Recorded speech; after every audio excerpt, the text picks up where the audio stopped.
In this video, we're going to focus on something that very few people in business, want to talk about, and that's the potential for failure. Now, whether we, found businesses, whether we are sort of leaders in businesses, whether we just work for businesses, really what we want for the security of our jobs, our income, but also, for society and economic benefits around, for the products and services and the innovation that can come from businesses. We want businesses to succeed, as many of them as possible. 75%, big number. And that is the amount of businesses, or the percentage of businesses, that either stagnate or fail within the first sort of 5 years from their inception. So we just pause and reflect on that number, because this is a big trigger and a big catalyst for my book, Raising the Odds. Because actually, for all of our sort of hopes and dreams around, economic growth, societal improvements, challenging some of the bigger issues around the world, such as climate change and poverty around the world, what we require is strong economies, and strong economies require strong businesses. So really a lot of our sort of long-term success as a nation and as a globe comes down to improving this statistic. Now, if we actually think about it, 75% of businesses, this is thousands, tens of thousands in the UK alone, and across the world, ridiculous numbers we'll be talking about. This is the hopes and dreams of founders and entrepreneurs. This is the hard graft, the effort, the passion that is put in place by teams, ultimately coming to nothing over time. So actually, what we try to unpick in Raising the Odds is, well, why is that? What's triggering that 75%? And one of the things we focus on is the life cycle of businesses, which most of you will be familiar with. Now, the journey of a business is unique to that business. One thing that we can't necessarily set any real sort of measure or focus on is the amount of time it takes a business to get from a sort of startup stage to something that is gaining traction, growing, something that's mature, profitable, successful. The time, the life of a business is unique to that business. Equally is the level of scale. And whether we measure that scale by revenue or profit or users, customers, whatever our measures are, by the by. But these are the two things. And generally, we have what we call the life cycle of a company, which looks something like that. If you sort of Google, or if you look in the book, we focus on this particular thing at this stage. And there's a few stages that we'll go through as a business. The first is our startup. So this is when we don't necessarily have any customers, or very few. We have a very sort of early business, probably lots of ideas. We're trying to get a foothold in a market. Maybe we're doing a lot of research and development and bringing new products to the market potentially. We're in this phase here, and then hopefully, if we are successful, we end up in a position where we start scaling. So we get this sort of position, probably up to there actually, when we're scaling. And again, the rate of growth is something that is unique to certain, different businesses. Sometimes scale might be, 5, 10, 20% year-on-year growth in revenue or profits or cash or whatever the measure is that business is focused on. Sometimes it can be in hundreds, even thousands of percentages. There's many stories, some of which we look at in the book, where, that rate of growth has been pretty astronomical actually. And on the face of it, very exciting and scary. But with the rate of growth, the increase in rate of growth as we sort of explore, sometimes the risks can actually increase as well. But we hope then to reach a position where we become established and we become sort of mature. And this is the heights of success. This is the point where we are the most profitable, we're the most well-known, we are in demand, there's good solid growth coming through, we've got opportunities to invest the cash that we're generating as a business back into people, back into research and innovation, into brand, to give our shareholders and investors a return, etc. But over time, as with a product life cycle or a service life cycle, we do end up in a position of decline. In the book, we call this the spiral of decline. Because actually, as you can see in the curve, the decline may start here, but at a fairly low rate.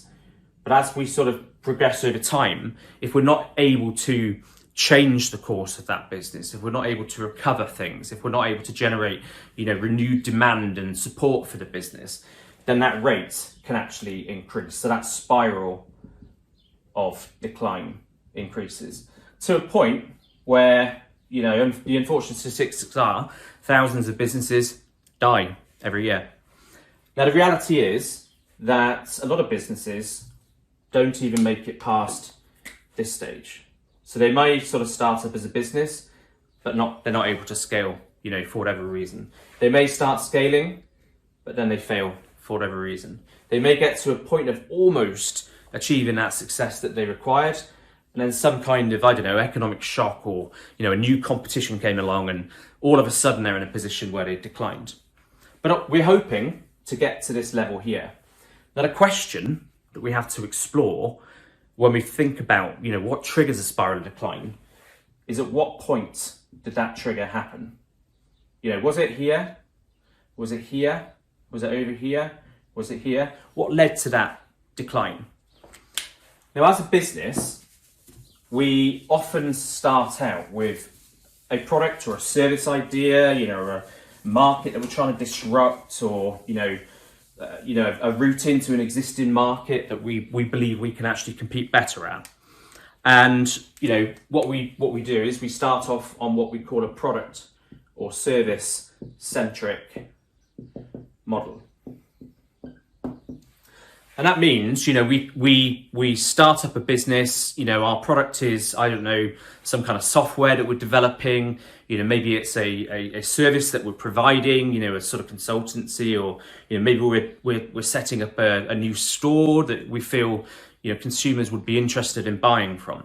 And that's great. So that has to be the catalyst for a business. But one of the absolute truths in economies and the world of commerce and business is that everything has an end date. There is a use-by date, if you like, for every single product. We have cars that come to the market that are extremely attractive and extremely modern, but after 5 or 6 years, they're starting to lose some of that, and ultimately the demand will decline. Now, we have to see businesses as the vehicles for multiple products and services. So what do we mean by that? So whilst we may follow the life cycle of business, say to this stage, so we become mature, the risk is that if we don't innovate, if we don't evolve our products offering, and actually if we don't react to maybe changes in consumer behavior, bricks and mortar retailers failing to react and build multi-channel e-commerce offerings, for example, we've seen a lot of those die over recent decades because of a failure to sort of adapt and evolve. We have to have our eyes open to what's going on in the market over here. This bit here, whilst incredibly rewarding and exciting, the growth, we want a business to grow, actually can be the areas where we start to make mistakes. We might become complacent, or we might become, blinded to changes in the market, and we become intoxicated with our own success. So we are trying to avoid this happening. We're trying to avoid the spiral of decline. And really what we're trying to get to a position of is that when that risk of decline happens, we're able to reinvent or adapt or diversify or evolve and get to a position where a new cycle of the business starts, a new horizon of success, a new mission that is driving us forward to greater heights, and turning a business that might be limited to 10, 20, 30 years into a business that can endure for decades and decades, if not centuries, as some of the most successful businesses across the world have. So the questions that we explore when we look at this is about what's the trigger.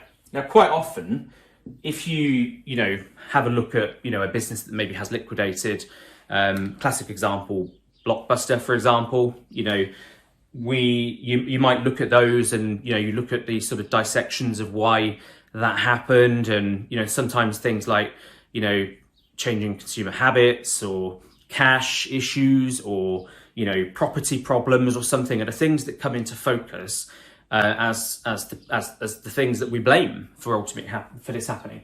But that is to say that we've only identified at this sort of stage here that there's problems.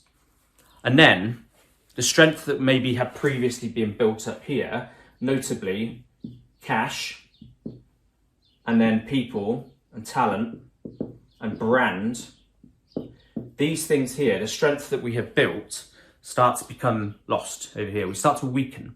And we end up in this kind of accelerating spiral decline, because if we're not acting quick enough, all that cash we have to maybe invest in evolving our products and service proposition to help us to renew starts to be eaten away. We start to lose it through, profit losses, margin reductions, all of those kind of things. And the more we see a weakening of these three strengths that businesses depend on, the quicker that spiral decline can happen, to a point where there's just no real chance of that business surviving. Now, ultimately, that business will have been replaced by alternatives. So Blockbuster being replaced by, Love Film, Netflix, Amazon Prime, all of these kind of things, because those are companies that came in and recognised the change. Now, it's easy, and to be honest, it's a bit lazy for us to blame what happens here. Actually, the major challenge for businesses is what happens here. So in the positions of growth and the positions of maturity, when we are successful, we're enjoying, periods of affluence. We're enjoying periods where all of our hard work and effort and risk that we have taken in the early stages is now being rewarded. Investors and shareholders are able to reap some dividend back from the businesses. That can lead to complacency. One of the books that we reference in Raising the Odds is a book called How the Mighty Fall by Jim Collins. And Jim Collins was the author of Good to Great, which is one of the most famous business books out there. And actually, in dissecting the sort of downfall of a number of businesses, Jim and a team develop a model here, which I encourage you to look at. And it gradually, pretty much follows the same trajectory of the business life cycle over here.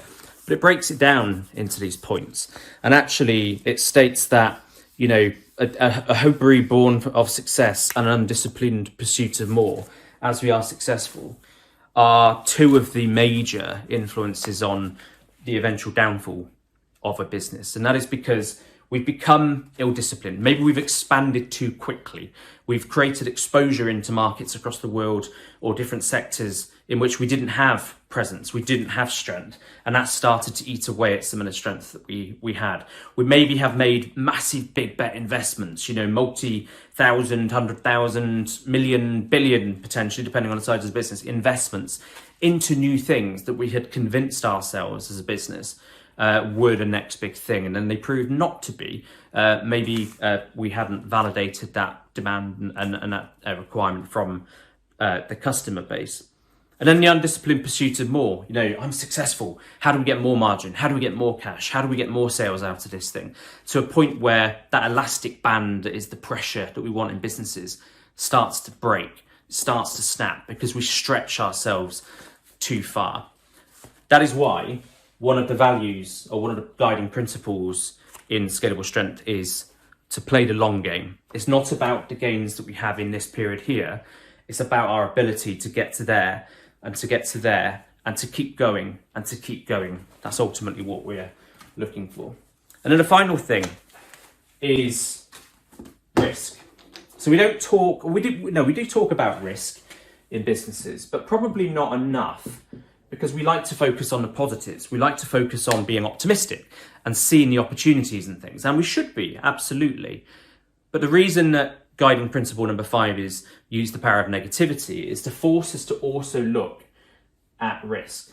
And risk is twofold. Risk is internal to our business. Maybe we are starting to have outdated technology issues, or maybe we have cultural cracks starting to creep in. Maybe we're losing productivity. Maybe we don't have the right type of ideas coming through. Maybe we're not listening to people. These internal things can all be contributors to complacency, wrong decisions being made, failure to get returns on things, which can be the trigger for a spiral of decline. But it can also be external risks, such as changes in consumer behaviour, the advancements in technology, big, economic shifts or geopolitical challenges that maybe disrupt demand or supply chains and things like that. And also then competition. And that's why, particularly as leaders and entrepreneurs and founders, we have to have our eyes very much open to what's going on outside of the business, not just what we're doing internally, because it can take but just a shock like the advancement of streaming technology and the growth of companies like Netflix to take a previously very strong business such as Blockbuster and cause them to very quickly fail. So that's what we're trying to avoid. So the question and the focus, a lot of our time and energy within the Raising the Odds book, is how do we not make the mistakes that so many businesses do? How do we get to a position where we can take the strength that we build from a business and then reinvent or diversify or expand or evolve into a even more successful business and even more successful businesses, and something that ultimately is a credit to everyone that is involved.